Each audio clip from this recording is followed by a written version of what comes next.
इतिहास के पन्ने पलटने पर दो बातें शिद्दत से महसूस होती है। एक, छत्रपति संभाजी महाराज त्याग की प्रतिमूर्ति है और दूसरी उन्हीं छत्रपति संभाजी महाराज की पत्नी महारानी येसूबाई त्याग की प्रतिमूर्ति है। जो उन्होंने अपने पति की हत्या के बाद उन्होंने जो संघर्ष किया है, फिर राज्य का त्याग किया हो या उसके बाद बेहद दर्दनाक कारावास पूरा करने के बाद फिर स्वराज्य में लौटकर अपने बेटे को पूरा स्वराज्य पर शासन करते हुए ये सब देखा है। छत्रपति संभाजी महाराज के जीवन पर बनी छावा फिल्म में ये काफी अच्छी तरीके से दिखाया है। इसमें कोई शक नहीं कि विकी कौशल द्वारा निभाया गया छत्रपति संभाजी महाराज का किरदार अब तक का सबसे बेहतरीन किरदार है। इसमें महारानी येसूबाई की जिम्मेदारी या राजनीति नजर नहीं आती, क्योंकि ये छत्रपति संभाजी महाराज पर बनी फिल्म है। छत्रपति संभाजी महाराज की हत्या के बाद कैसे महारानी येसूबाई ने क्या किया, कैसे उन्होंने स्वराज्य को कायम रखा और स्वराज्य को जिंदा रखा, तो हम इस वीडियो के माध्यम से जाने। आपने अभी तक हमारे बेस्ट स्टोरी चैनल को सब्सक्राइब नहीं किया तो प्लीज चैनल को सब्सक्राइब करो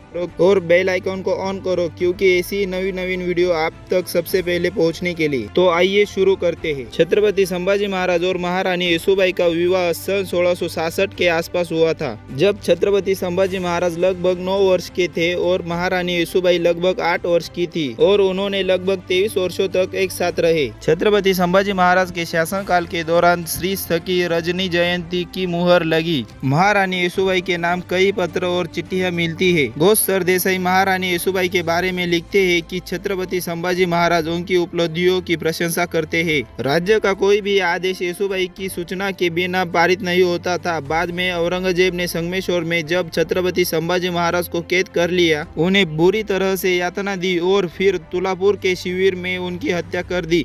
अब तक का इतिहास आपने छावा फिल्म में देखा है, लेकिन जिस क्षण छत्रपति संभाजी महाराज की हत्या हुई, उस समय छत्रपति संभाजी महाराज का पूरा परिवार, जिसमें उनकी पत्नी येसूबाई, उनके बेटे युवराज शाहू, उनके भाई राजाराम महाराज और उनकी पत्नी ताराबाई, जानकीबाई और राजसबाई, उनका पूरा राजशाही परिवार रायगढ़ पर शामिल था और महान मुगल सरदार शहजादा आजम, गाजी उद्दीन, फिरोज जंग और औरंगजेब के पुत्र जुल्फिकार खान 40,000 की सेना लेकर रायगढ़ को घेराबंदी करके बैठे थे। और उस समय हंबीरराव मोहिते का निधन पहले ही हो चुका था। इस समय उनके जैसा महान सरदार कोई नहीं था, इसीलिए उस समय रायगढ़ की सारी जिम्मेदारियां रायगढ़ की सबसे बड़ी बहू पर थी, अर्थात महारानी येसूबाई का एक गलत निर्णय छत्रपति शिवाजी महाराज द्वारा निर्मित संपूर्ण साम्राज्य को ध्वस्त कर सकता था। उस समय महारानी येसूबाई ने रायगढ़ में एक बैठक की। इस समय रायगढ़ में कई बड़े सरदार मौजूद थे, जैसे रामचंद्र पंत अमात्य, शंकर जी नारायण, संताजी घोरपड़े, धनाजी जाधव,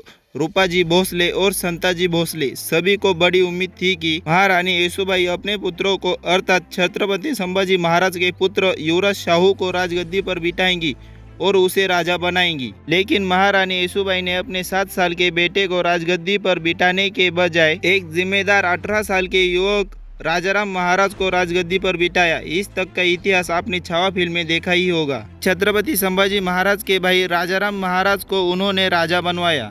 उन्होंने अपने बेटे के प्रति अपने प्रेम को बाजू में रखकर स्वराज्यों के हितों को महत्व दिया। ये है महारानी येसूबाई। यहाँ महारानी येसूबाई ने जो कहा वह यह था कि शाहू की उम्र कम है लेकिन राज्य निकट है, इसलिए आप सभी शक्तिशाली मनसबदारों को इसके बारे में सोचना चाहिए और राजाराम महाराज के साथ बाहर निकलना चाहिए। रायगढ़ के अलावा ऐसी कोई दूसरी जगह नहीं है, तुम्हें यहाँ नहीं बसना चाहिए। हमें और हमारे अपने बेटे को यही रहना चाहिए।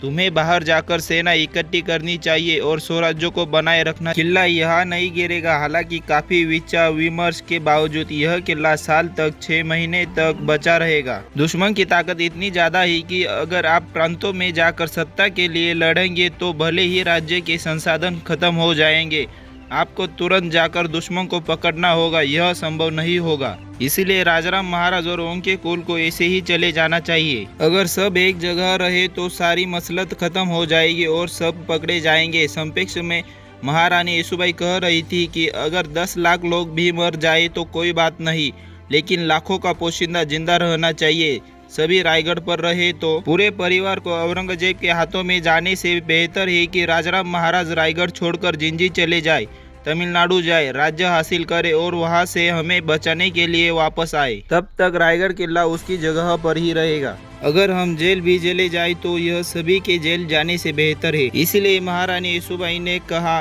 राजाराम महाराज और उनकी पत्नियां ताराबाई और राजसबाई तथा अन्य चुने गए सरदार दक्षिण में तमिलनाडु के जिंजी को चले जाए। वहां जाकर छत्रपति राजाराम महाराज ने स्वराज्य को लगभग 8 वर्षों तक जीवित रखा। येसुबाई ने राजाराम महाराज को भेजा और अब वह रायगढ़ के लिए लड़ने के लिए तैयार थी, अर्थात रायगढ़ की घेराबंदी 1689 से चल रही थी। महारानी येसुबाई के साथ इस समय रायगढ़ में कांगोजी काटकर, ऐसाजी कंक और ज्योतिजी केसरकर जैसे वफादार सेवक थे।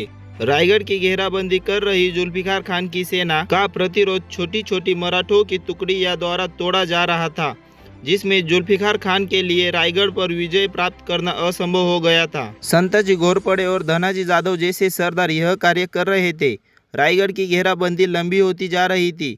यह देखकर औरंगजेब भी जुल्फिकार खान से नाराज हो गया। इतनी बड़ी सेना के सामने एक महिला क्या कर सकती है? और महारानी येसुबाई ने अपनी जीत और स्वराज्य प्रेम के कारण पिछले 8-9 महीनों से किले के लिए संघर्ष कर रही थी। यह देखकर औरंगजेब भी हैरान हो गया। लेकिन उसी समय रायगढ़ पर एक झूठी खबर पहुंच गई। रायगढ़ में पता चला कि छत्रपति राजाराम महाराज दक्षिण की ओर जा रहे थे। तभी मुगलों ने घात लगाकर हमला कर दिया। एक मुगल सरदार ने उन्हें कैद कर लिया है। इसीलिए येसुबाई ने सोचा कि भविष्य में राजाराम महाराज के साथ भी वही होगा जो छत्रपति संभाजी महाराज के साथ हुआ था, और उन्हें लगा कि अब स्वराज्य को जिंदा रखने का सवाल एक बार फिर उठ रहा है। और इसीलिए येसुबाई ने जुल्फिकार खान के सामने संधि की बातचीत शुरू, क्योंकि उसी समय सूर्याजी पिसाळ जैसे कुछ गद्दारों ने मुगलों को रायगढ़ की सड़कें भी दिखानी शुरू कर दी थी।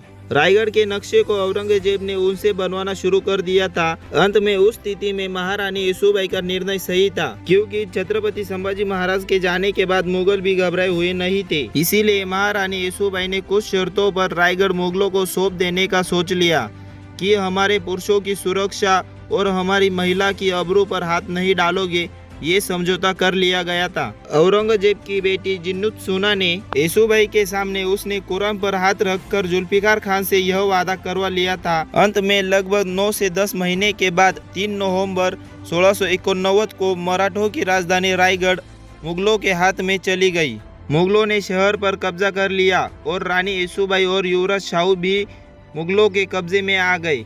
युवराज शाहू और रानी येसुबाई 18 साल तक मुगलों के कब्जे में रहे। बाद में 1707 में औरंगजेब की मृत्यु के बाद औरंगजेब के बेटे राजकुमार ने शाहू को कैद से रिहा कर दिया गया, लेकिन रानी येसुबाई को कैद कर लिया गया। उसने युवराज शाहू से कहा कि वह महाराष्ट्र जाकर राज्य पर दावा करे। इस प्रकार शाहू महाराज महाराष्ट्र आए और राज्य प्राप्त कर लिया गया। और 1708 में शाहू महाराज का राज्याभिषेक सातारा में हुआ और सातारा मराठों की नई राजधानी बन गई। ठीक 10 साल बाद दिसंबर 1708 में मराठा सेना ने पहली बार दिल्ली पर चढ़ाई की और इस सेना में शामिल थे बालाजी विश्वनाथ, बाजीराव पेशवा, खंडेराव दाभाडे, संताजी भोसले और कई अन्य महान सरदार दिल्ली आए। बालाजीराव पेशवा सेना में रहते हुए ही वह दिल्ली गया था और दिल्ली के बादशाहों को बदल दिया। दिल्ली के बादशाह से फिरौती ली और महारानी येसुबाई को 4 जुलाई 1719 को मुगलों के कैद खाने से रिहा कर लिया गया। छत्रपति संभाजी महाराज की पत्नी महारानी येसुबाई को लगभग 29 साल 8 महीने बाद रिहा कर लिया गया। जब वो मुगलों द्वारा कैद किए जाने के बाद स्वराज्य में लौटी तो स्वराज्य एक साम्राज्य में तब्दील हो चुका था। उन्होंने अपने पति की हत्या से लेकर खुद को कैद खाने तक सब कुछ देखा था। उसने अपने बेटे को पूरे स्वराज्य का शासक बनते देखा। येसुबाई ने अपने पूरे जीवन में बहुत कष्ट से लिए, लेकिन जब 1728 में उनकी मृत्यु हुई तो उन्होंने बड़ी संतुष्टि के साथ अंतिम सांस ली होगी, क्योंकि स्वराज्य किसी भी क्षण विस्थापित हो सकता था। वो स्वराज्य जिसके लिए छत्रपति शिवाजी महाराज मर मिटने के लिए तैयार थे। रानी येसुबाई, जिनके पति छत्रपति संभाजी महाराज, जिन्होंने अपने स्वराज्य के लिए जान तक दे दी। स्वराज्य को बचाने के लिए महारानी येसुबाई ने अपनी राजनीति और अपने बलिदान के माध्यम से इस स्वराज्य को जीवित रखा। यह महारानी येसुबाई की ओर से स्वराज्य के लिए एक महान उपकार है। महारानी येसुबाई का इस स्वराज्य में बहुत बड़ा योगदान है। इस गौरवशाली इतिहास को, बलिदान के इतिहास को अपने हर एक दोस्त और अपने रिश्तेदारों के साथ खूब शेयर करो, क्योंकि सबको महारानी येसुबाई के बारे में जानना चाहिए। कृपया इस महारानी येसुबाई के इतिहास के बारे में अपनी 2 लाइन की प्रतिक्रिया हमें दे।